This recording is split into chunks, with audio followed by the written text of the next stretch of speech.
this is Miss Carson. The Rachel Louise Carson, to be more exact.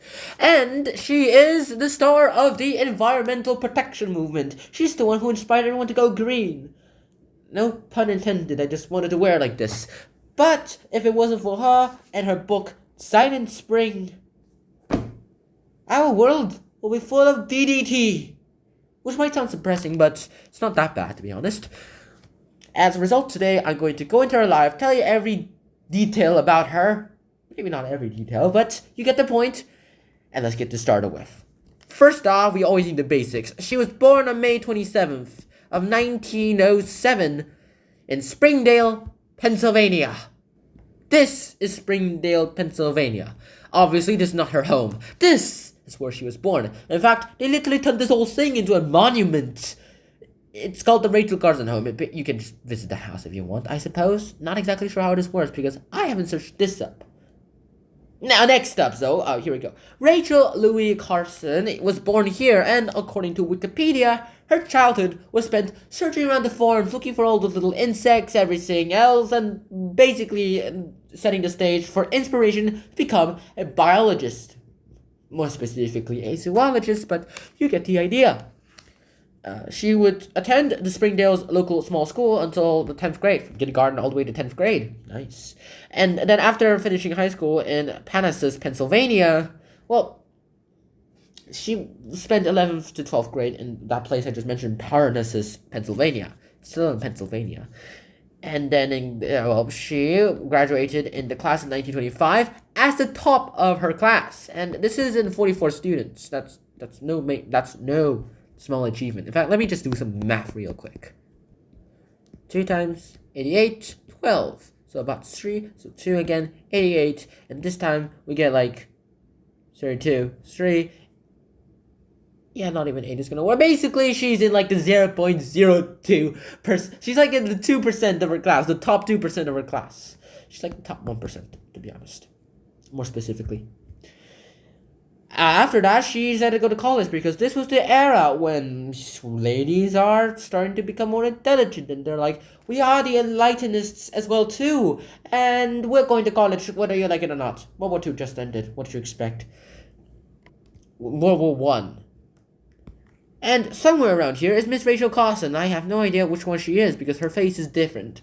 But here in this Pennsylvania College for Women, now it's called Chantal University, she tried out as an English major, which is quite satisfactory for her as well too. It's one of the more traditional majors that a woman will take. And she actually had a knack for it. She really had a pretty good future in the English major, and I'm still curious on what it would have been like if she did stick with that English major. Fortunately for us, though, if she didn't switch to biology, we would have never seen this masterpiece. Speaking of that, later on, she switched her major to zoology and genetics in 1928, and she dropped out into Pennsylvania College due to all the financial difficulties. Like, that doesn't mean she dropped out of Pennsylvania College, though. She originally went to Johns Hopkins University. She transferred there in 1929 to Johns Hopkins University. The legendary Johns Hopkins University. You know which one I'm talking about, right? And she had to drop out of there back to this class, mainly because of all the financial difficulties that she was having.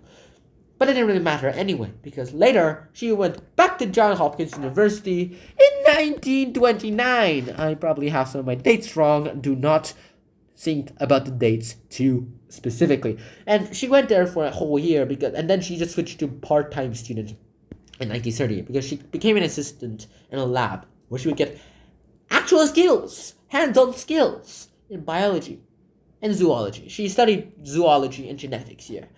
She was able to get into the U.S. Agency of Aquatics, and this is how she did it. Originally, though, she started off her career writing scripts, radio scripts about biology. In fact, the whole purpose of the scripts was just to get people excited about aquatics, like what goes under the sea, that kind of thing, foreshadowing. And she had to write 52 of these for each of the 7-minute episodes. 7 minutes. That's not short.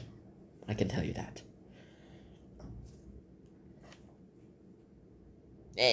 No other writer before her could do it, and I pretty much understand why they couldn't do it. but somehow she was able to make this work. Later, her biology mentor went ahead and recommended her towards the U.S. Agency of Aquatics. At least I think that was what it was called. And she had to take the civil civics exam, and she passed. No, she did more than that. She outscored everyone. She was like the top one who did that test in the same test room as her.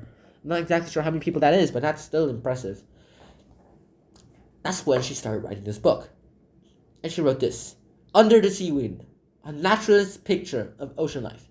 And then, that was a sham, but then she wrote this book. This was her first bestseller, and this is what drove her to fame. Sure, it didn't exactly give her fame, but you get what I'm saying. It's called The Sea Around Us by Rachel Carson.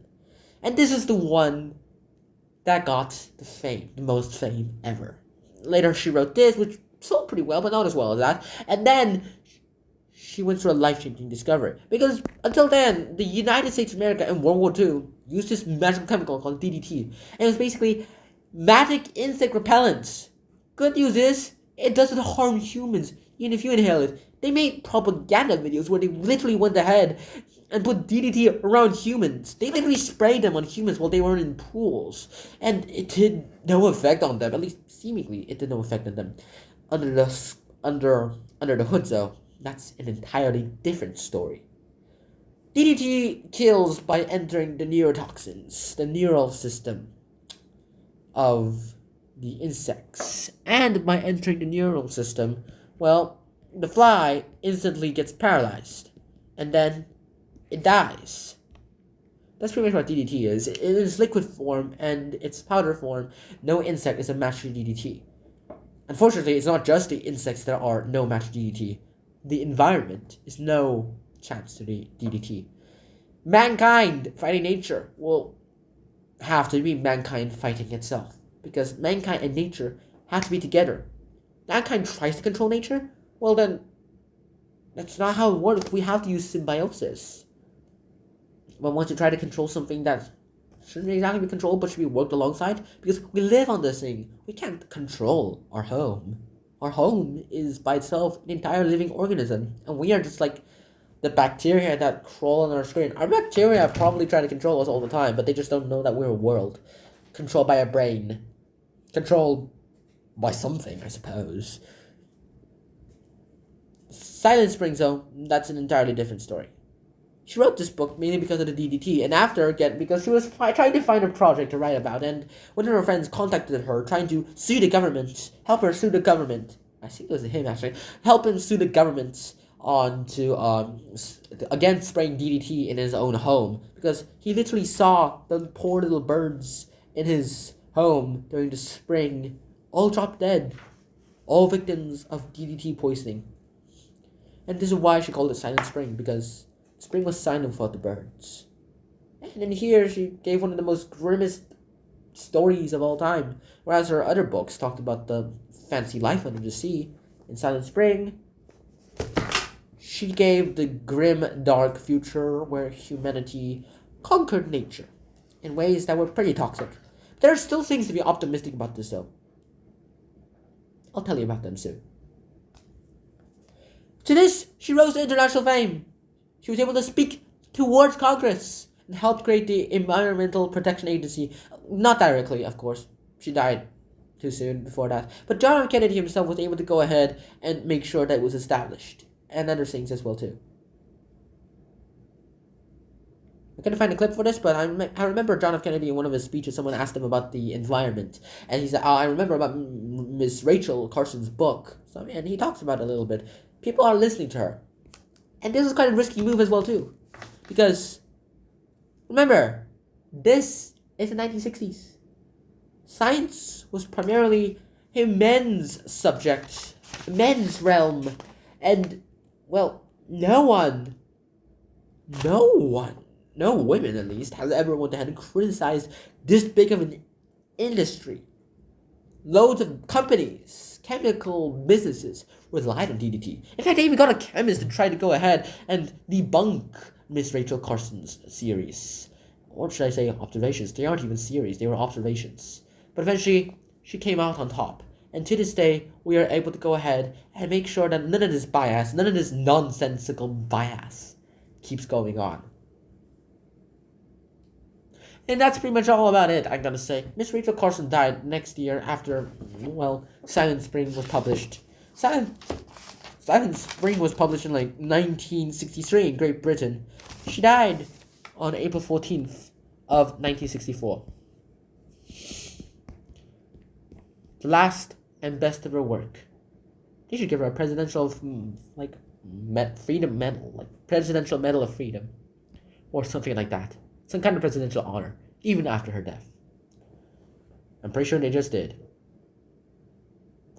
I hope you guys enjoyed this episode. I hope to see you guys in the next one. I hope you guys learned about Rachel Carson more than I did, I suppose.